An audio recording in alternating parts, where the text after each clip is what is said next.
Hello class 6, welcome back to our channel and we all are doing our chapter number 1 from our history book. So here we are doing our part 5 video and the topic is one past or many. So till now we have covered about the historians, about the archaeologists, manuscripts, inscriptions and so many things. But here you can C one past और many. आपने कभी observe किया है तो आप अपनी please history books को उठाइए and you can see the name of the book. हमारी बुक का नाम ही है आर पास्टेस. यस, कि एक पास्ट नहीं है, प्लूरल में है पास्ट. सो क्वेश्चन भी आपके सामने बच्चा यही है, वन पास्ट और मैनी. सो यस, हमें पास्टेस है, प्लूरल है, एक पास्ट नहीं है जिसके बारे में हमें इंफॉर्मेशन मिल जाती है. तो history is not limited with that only. उसका एक सामने या उसके एक ऑपोजिट भी कोई साइज होगी. यस, एग्जाम्पल दिया हुआ है दैट लाइफ ऑफ हर्डर्स और फार्मर जो है टोटली डिफरेंट है किंग्स एंड क्वींस के लिए, एंड मर्चेंट्स की बिल्कुल अलग होगी क्राफ्ट पर्सन से. सो हमने अगर किंग्स के बारे में पढ़ लिया कि किंग्स कैसे रहते थे, किंग्स की लाइफ कैसे थी, तो history is not complete here. उसके सामने फार्मर्स एंड हर्डर्स हैं. यस, सो एक पास्ट नहीं है, बहुत सारे पास्ट है. पास्ट ऑलवेज जो है अवेलेबल इन मैनी वाला एक मैनी कैटेगरी में आता है, सिंगुलर में नहीं आता है.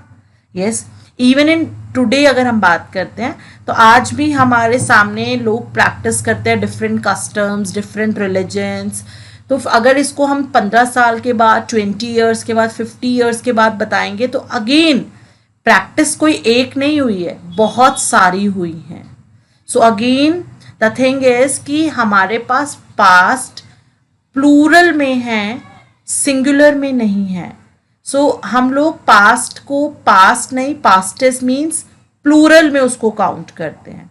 यस, अगर हम और बात करते हैं थोड़ा सा आगे तो today most people living in Andaman island and get their own food by fishing, hunting and collect forest produce.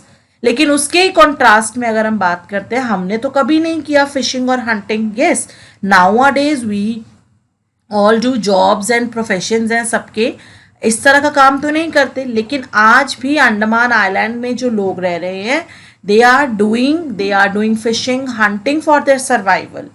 तो सेम टाइम पीरियड में you can see the contrast things here बेटा, कि अगर सेम टाइम में अगर इंडिया में या दिल्ली जैसी सिटी में सब कुछ बहुत वेल प्लान एंड बहुत फैसिलिटीज़ के साथ चल रहा है, तो उसी के ऑपोजिट अंडमान आइलैंड जो सेम पीरियड 2021 एंड 20 की ही बात करें तो सेम टाइम में कुछ और तरीके से रहा जा रहा है. तो here two contrast situations are presently available. Yes, then we know a great deal about kings and battles. उनके बारे में तो हमने लिख दिया और उसके बारे में inscriptions मिल गई. लेकिन what about the ordinary people? उनके रिकॉर्ड्स तो हमने रखे ही नहीं थे. तो पास्ट जितना हमें देखने को मिल रहा है, this is not sufficient past here. Past always count in a plural manner, क्योंकि एक से ज़्यादा इंसिडेंट्स हमारे सोसाइटी में सेम पीरियड में होते हैं. Yes, so this is very small topic but very interesting topic also. So let's move to the next topic which is very very important, that is what do dates mean. So dates की अगर हम बात करते हैं तो ये important है हमारे लिए. और क्यों इम्पॉर्टेंट है? क्योंकि हमें थोड़ा सा इसको समझना है कॉन्सेप्ट वाइज. यस, सो अगर आप सामने क्वेश्चन आता है that ask you the date, you will probably mention the day, month and the year. ठीक है, आप बता देंगे डे क्या है, मंथ क्या है. आपको अगर डेट ऑफ बर्थ मैं पूछ लूँ तो you will tell me ma'am ये डेट है, ये आपका ईयर है, ये पर्टिकुलर मंथ है. लेकिन किस तरीके से हमने इसको काउंट किया, लेट्स सी. कहते हैं कि जब जीसस क्राइस्ट का बर्थ हुआ, अब जीसस क्राइस्ट का बर्थ की हम बात कर रहे हैं. जीसस क्राइस्ट कौन है इसको जान लेते हैं पहले. तो Jesus Christ was the founder of Christianity. Yes, so Christian religion का जो फाउंडर थे वो जीसस क्राइस्ट थे, उनके लिए वो गॉड है. ठीक है, एंड हम आगे आगे बात करते हैं कि भाई हम इस तरीके से क्रिश्चियनिटी पे कैसे चले गए. तो yes, we are following the western system only. Dates को कंसिडर करने के लिए हम इसी को ही यूज़ करते हैं। तो क्या माना ऐसा जाता है कि जीसस क्राइस्ट के बर्थ को हम ज़ीरो मानते हैं, कि उनका बर्थ 0 ईयर में हुआ, और जो 0 ईयर के बाद होगा यानी जो अभी तक होता जा रहा है और उससे पहले को हम अलग कैटेगरी में डिवाइड करते हैं। तो यहाँ पर है आपके कौन, जीसस क्राइस्ट, ठीक है। सो जीसस क्राइस्ट है आपके यहाँ पर, एंड जीसस क्राइस्ट के बाद वाला जो पीरियड है बेटा जी, उसको हम काउंट करेंगे कौन सी टर्म के साथ, हमें इसको लर्न करना है। और जीसस क्राइस्ट से बर्थ से पहले का जो टर्म है हमें उसको लर्न करना है, ठीक है। सो जीसस क्राइस्ट के जो पहले का टर्म है यानी कि बिफोर क्राइस्ट, बिफोर क्राइस्ट, उसके आगे हम लगाते हैं बीसी, ठीक है। तो बिफोर क्राइस्ट यानी क्राइस्ट के हमने बर्थ को कौन सा ईयर माना है, 0। और अगर 0 के बाद कौन सा ईयर, अगर मैं बोलूं 1 ईयर है, तो 1 ईयर का मतलब ही ये होता है कि जीसस क्राइस्ट के का बर्थ बता रहे हैं। अगर मैं 2021 की बात करती हूँ 6th स्टैंडर्ड, तो मतलब 2021 कब से, यानी जीसस क्राइस्ट के बर्थ को 0 माना और तब से लेकर अब तक कितने ईयर्स हो गए हैं, 2021।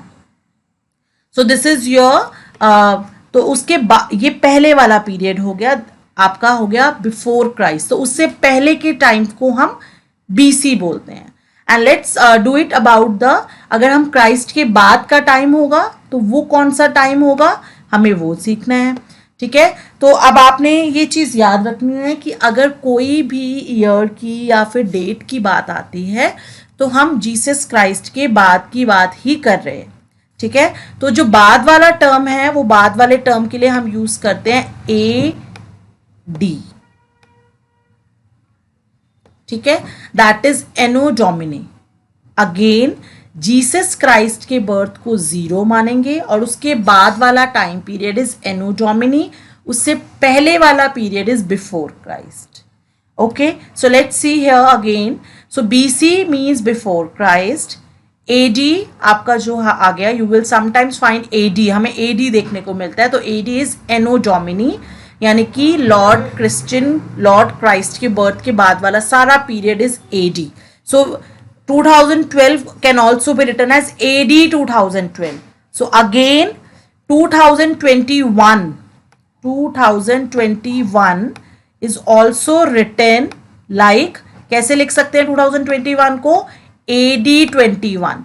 तो ये अंडरस्टूड है कि अगर कोई भी बर्थ की बात हो रही है, किसी की भी ईयर की बात हो रही है, तो हमें ये आइडिया लगा लेना है। अगर मैं आपको बोलूं 3500 ईयर्स अगो, तो 3500 ईयर्स अगो का मतलब क्या है, आपका अभी कितने ईयर्स हुए हैं जीसस क्राइस्ट को, 2021, 3500 तो उससे ज्यादा है, तो हम क्या करेंगे, इसको इसमें से लेस करेंगे। तो ये कौन सी कैटेगरी में आएगा, ये आएगा BC में, बिफोर क्राइस्ट, ठीक है।